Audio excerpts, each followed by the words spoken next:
আমি তো বলি আমার জাতি যদি কিচ্ছু না করতো, সারাদিন পরে ঘুমানোর সময় যদি হাত দুইটা উঠায় আর চোখের একটু পানি ছেড়া বলতো, মালিক এত বড় সংসার, এত যাই ঝামেলা সব সামনে নিয়ে সারা দিন তোর কাছে আসতে পারি নাই, এখন ঘুমাইতে চললাম, সকালে যদি উঠাস তাইলে উঠবো, নাইলে চির নিদ্রা হয়ে যাবে। কেননা ঘুম তো মৃত্যুই, ঘুম তো মারা যাওয়াই, নাইলে ঘুমের থেকে ওঠার দোয়া এটা কেন হবে? আলহামদুলিল্লাহিল্লাযী আহইয়ানা বাদা মা আমাতানা ওয়া ইলাইহিন নুশুর। ঘুম যদি মৃত্যু মরা না হইতো, মৃত্যু বরণ করা না হইতো, তাহলে এই দোয়া ঘুমের থেকে উঠার হতো তো হইতো কেন? অন্য দোয়া হতো, আরো তো কত দোয়া হইতে পারতো। বোঝা গেল আমি মৃত্যুর থেকে ফিরে আসছি, মরে গেছিলাম ঘুমের ভিতরে। আমার জাতি যদি শোয়ার আগে হাত দুইটা উঠায় তওবা করে শুইত,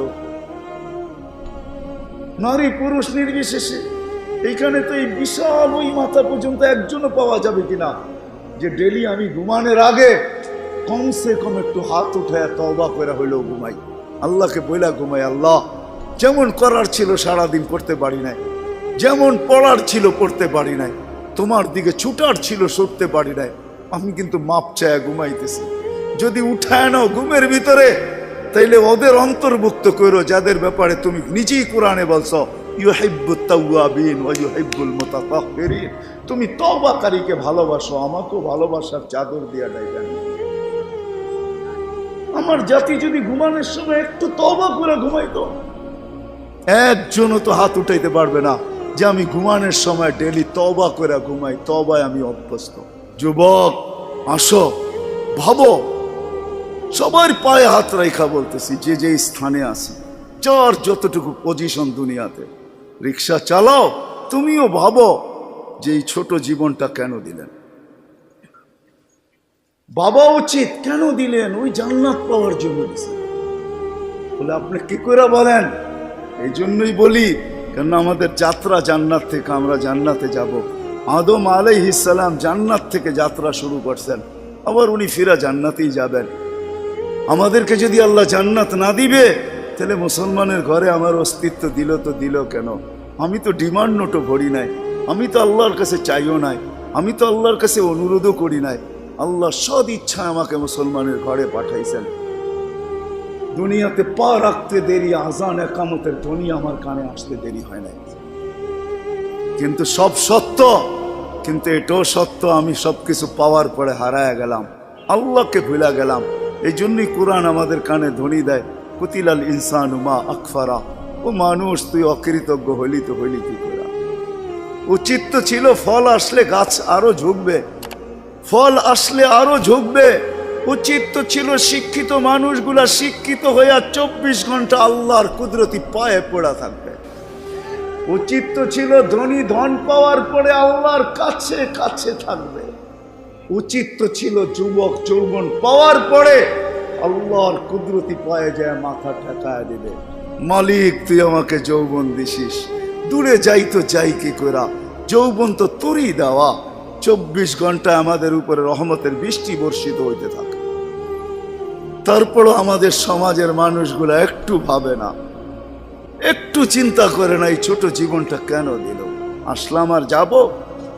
উর্দুতে বলে খানা কামানা খানা সোনা সুবা পাখানা।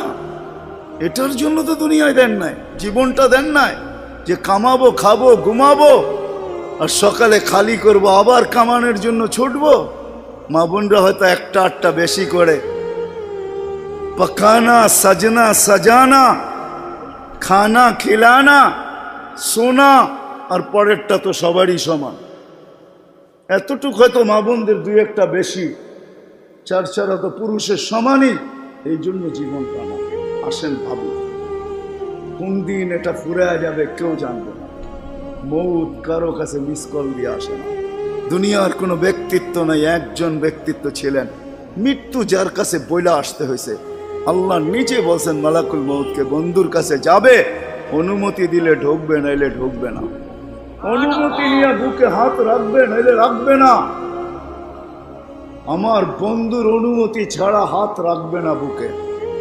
একজনই দুনিয়াতে ব্যক্তিত্ব ছিল যার কাছে অনুমতি নিয়ে আসছে, কারো কাছে আজ পর্যন্ত অনুমতি নিয়ে আসে না, আর আসবেও না। সত্য এটাই। এই জন্য আসেন, ওই জান্নাত, এটাই আমাদের ছোট জীবনটার উদ্দেশ্য। এই জন্যই আল্লাহ ডেলি ডাকে, 5 বেলা ডাকে, গ্যারান্টি দিয়া ডাকে, সিল লাগায় ডাকে। ইদা সালুহা সালুহা সাইরুল আমাল।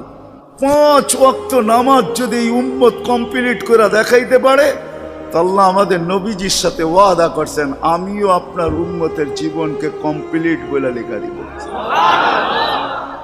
কোনো বিষয়ে হাতই লাগাবো না, চোখই বুলাবো না, নামাজ ঠিক তো ঠিক।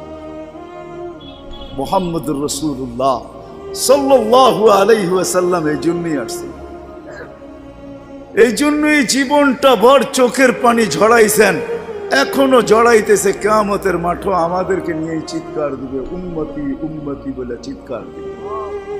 আসছিল যুবক, যৌবন অবস্থায় তোমাকে জান্নাত পাওয়ায় দেওয়ার জন্য, নাইলে যে হাদিস শুনাইছি এটা কোনোদিন হইতো না, কোনোদিন হইতো না।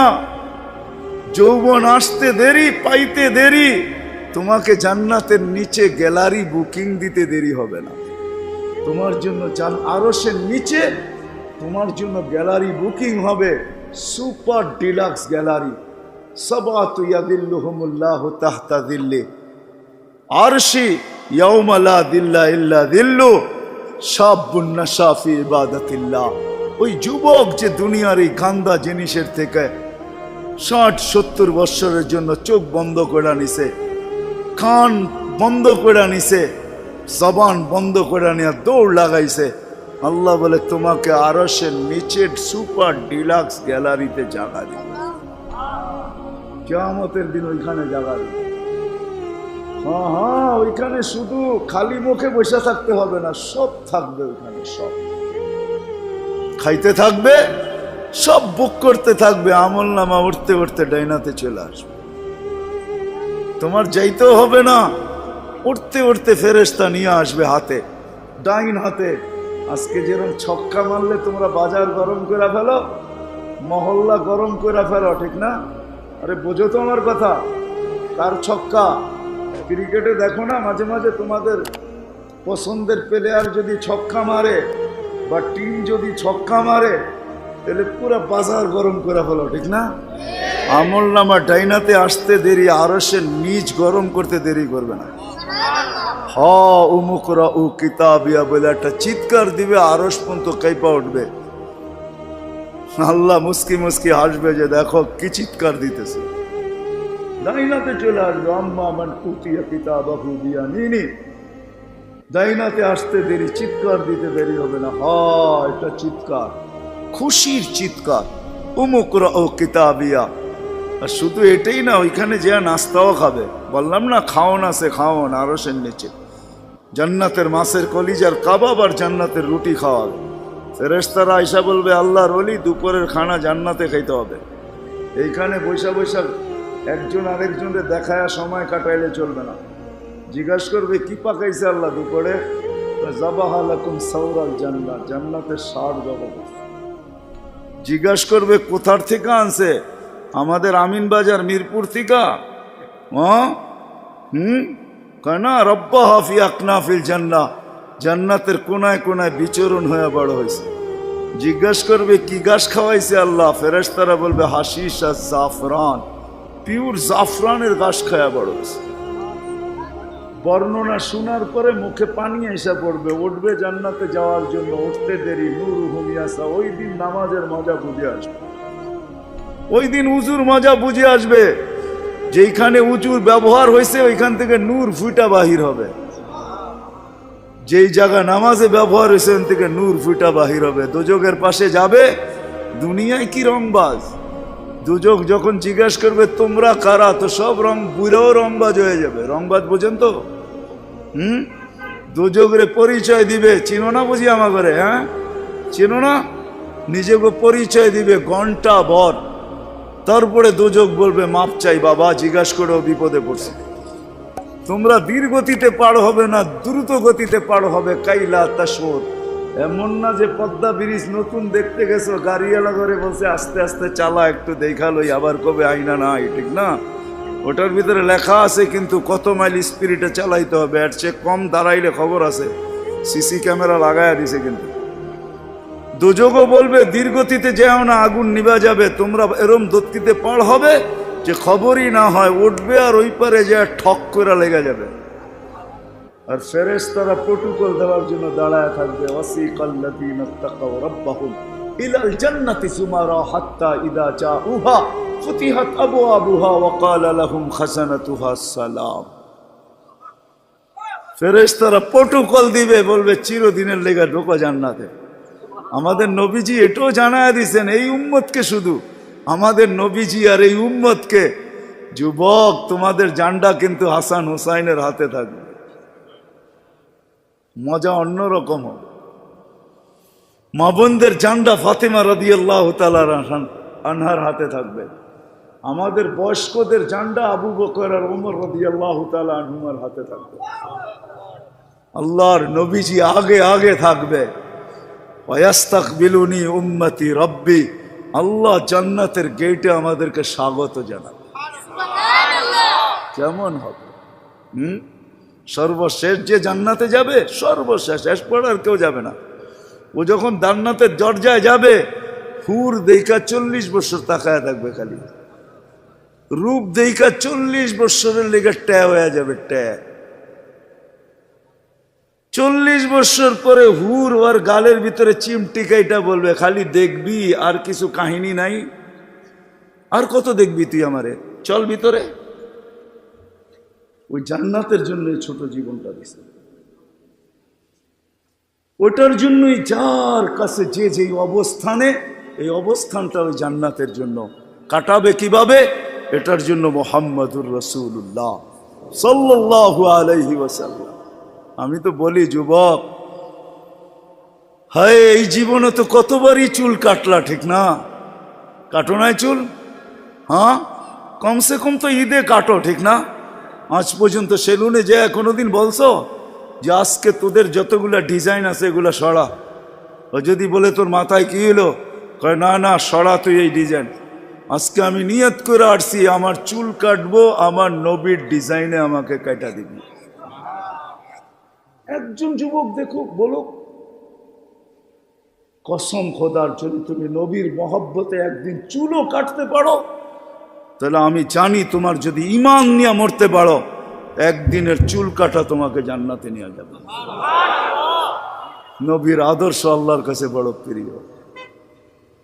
এই জন্য আসো, লম্বা করতে চাইতেছি না, আসো ছোট জীবনটা যে যেই ক্ষেত্রে আসি, যুবক যৌবনে, নারী নারীত্বে, পুরুষ পুরুষত্বে, ধনী ধনের ভিতরে, যে যে অবস্থানে আসি, পজিশনে আসি, এটা ওই জান্নাত নেওয়ার জন্য। নাইলে পস্তাইতে হবে, সওয়া যাবে না, এটাই সত্য। এক এক দুযোগীর এক একটা দাঁত হবে 10 কিলোমিটার চওড়া, উপরের মারিটা হবে 160 কিলোমিটার, বসতে জায়গা লাগবে 470 কিলোমিটার। ওই পাহাড় আমি 4 বার এই 2 চোখে দেখছি, ইয়ামানে জাবালে বায়দা, যেটার সমান এক একটা রান হবে। হায়, সইতে পারবে না। তোমাকে মুসলমানের ঘরে অস্তিত্ব দিছেন এই জন্য না, তোমাকে মুসলমানের ঘরে অস্তিত্ব দিছে যুবক এই জন্য যে তুমি যৌবন দিয়েই আল্লাহর কাছ থেকে জান্নাত নিয়ে নিবে। পরের সময়টা যেটা থাকবে ওটা শুধু বোনাস থাকবে। জান্নাত তুমি নিয়ে নিবে, পরে যা সময়টা পাবে এটার জন্য তোমার পদমর্যাদা বাড়তে থাকবে, জান্নাতে মর্যাদা বাড়তে থাকবে। কিন্তু জান্নাতের প্লট তুমি যৌবন দিয়ে নিয়ে নিবে, এই জন্য তোমাকে যৌবন দিয়েছে।